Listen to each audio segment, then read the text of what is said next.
अस्सलाम वालेकुम एवरीवन। मैं आपको अपने YouTube channel English literature with Mahar पे वेलकम कहती हूँ। I hope you all are fine. आज हम टॉपिक कवर करेंगे from 9063 romantic poetries, chapter number 3, introduction to romantic poets.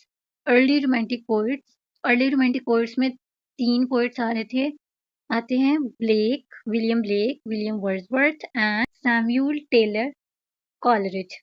ठीक है, तो सबसे पहले है विलियम ब्लेक। तो William Blake was dissatisfied with the state of poetry, and what he saw was the irreligious darkness of contemporary philosophy. ठीक है, तो जो भी विलियम ब्लेक का जो स्टेट ऑफ पोइट्री थी, जो पोइट्री राइटिंग थी, जो जिस तरीके से वो लिखी जाती थी, उसका जो कंटेंट था, उससे वो बहुत ज़्यादा डिससेटिस्फाइड होता था हमेशा, क्योंकि वो बहुत रिलीजियस टॉपिक पर लिखी जाती थी। In the historical and island in the moon, written in 1784 to 85, he shows his early development of a protective shield of mocking humor with which to face a world in which science had become trivial and art insignificant. Blake ने an island in the moon, जो कि उसने लिखी थी 1784 से लेकर 85 तक, तो उसमें उसने अपनी अर्ली डेवलपमेंट दिखाई, जो ह्यूमर, मजाक उड़ाने या किसी का जो तमस्करा अमेज जो चीज़ थी, उस शील्ड को प्रोटेक्टिव शील्ड ऑफ मॉकिंग उसने उसमें शो कराई अपनी इस राइटिंग में, जिससे दुनिया को फेस किया जा सकता था। लाइक जो साइंस है वो क्योंकि ट्रिवियल और आर्ट इनसिग्निफिकेंट बन चुकी थी। He then took the bolder step of setting aside sophistication in the visionary songs of innocence. उसने एक बोल्डर स्टेप लेकर जो ये सोफिस्टिकेशन से वहम गुमान थे, उनको सॉन्ग ऑफ इनोसेंस में फिर दिखाया, अपनी राइटिंग में दिखाया। इन 1789 में his desire for renewal led him to regard the start of the French Revolution as a turning point. उसकी जो ये रिन्यूअल की जो एक चाह थी, उसकी वजह से फ्रेंच रेवोल्यूशन में एक अलग ही टर्निंग पॉइंट आया। ठीक है, he addressed the age's hypocrisies and impersonal cruelty stemming from the ideals of the supremacy of analytics reason in modern philosophy in work like The Marriage of Heaven and Hell in 1790 to 93 and Songs of Experiences in from 1794. William Blake ने अब जो edges थी, जो William Blake की जो पिछली edges थी writing की, उसको उसने क्या बोला? हिपोक्रेसी, कि वो हिपोक्राइट थे। उसके जो राइटर्स हैं वो हिपोक्राइट हैं और अपनी राइटिंग में हिपोक्रेसी शो करते हैं। ठीक है, तो उसने अपनी इन चीज़ों को किस चीज़ में, इस वर्क में बताया, the marriage of heaven and hell and songs of experience में।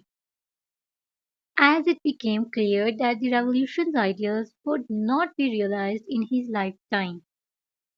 इससे ये तो क्लियर हो गया कि जो रेवोल्यूशन उससे पहले हुई, उनके जो आइडियल्स थे वो इसकी लाइफ टाइम में वो इसको आइडियल नहीं रियलाइज हुए। ठीक है, अब वो इसके लाइफ में वो रेवोल्यूशनरी आइडियल्स नहीं थे। He redoubled his effort to change his contemporaries' perceptions of the universe and construct new mythologies centered on Urizen. अब यूरिजन क्या होता है? यूरिजन इज अ गॉड।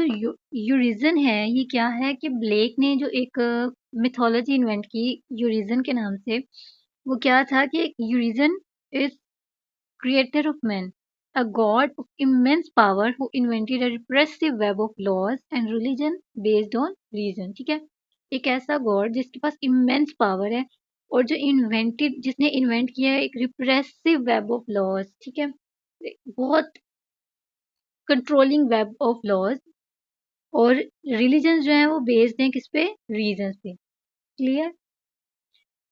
ठीक है, तो यूरिजन, a repressive figure of reason and law whom he believed to be a deity worshipped by his contemporaries rather than the God of Bible.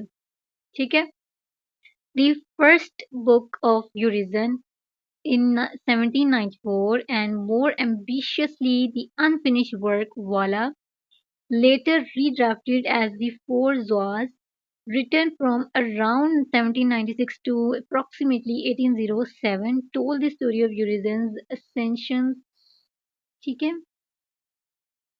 ठीक है। The first book of यूरिज़न में उसने बहुत ambitiously बताया था अपने, और उसका जो अनफिनिश, और ये लिखा कब था? 1796 में अप्रॉक्सिमेटली स्टार्ट किया था, और 1807 में इसने इसको कंप्लीट किया था। उसने यूरिज़न असेंशन, जो उसकी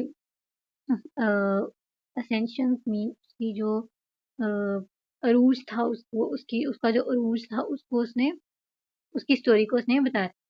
Blake expanded on these concepts in Milton and Jerusalem. Milton in 1804 to 8 and Jerusalem in 1804 to 20 visionary narratives. ठीक है। ब्लेक ने एक्सपैंड किए थे मिल्टन और यरूशलेम के जो विजनरी नैरेटिव थे, उनके जो ख्यालाती जो नैरेटिव्स थे, उनको इसने एक्सपैंड किया था, उसके कॉन्सेप्ट को बढ़ाया था। He positioned the inventive artist as the hero of society here, still utilizing his mythological heroes and emphasized the prospect of redemption from the fallen situation. ठीक है। यहाँ पे ये एक बहुत इन्वेंटिव आर्टिस्ट और हीरो के तौर पे सोसाइटी के सामने हमें बताया जा रहा है, पोजीशन उसकी बताई जा रही है, बट स्टिल उसने मिथोलॉजिकल जो हीरो थे उनको ही यूटिलाइज किया था अपनी राइटिंग में, उन्हीं को वो यूटिलाइज करता था। और इसने का जो एम्फसाइज था वो किस चीज़ पे था? Redemption from the fallen situation, your Urizen की फॉलन सिचुएशन थी उस पे था। ठीक है। तो ये विलियम ब्लेक था।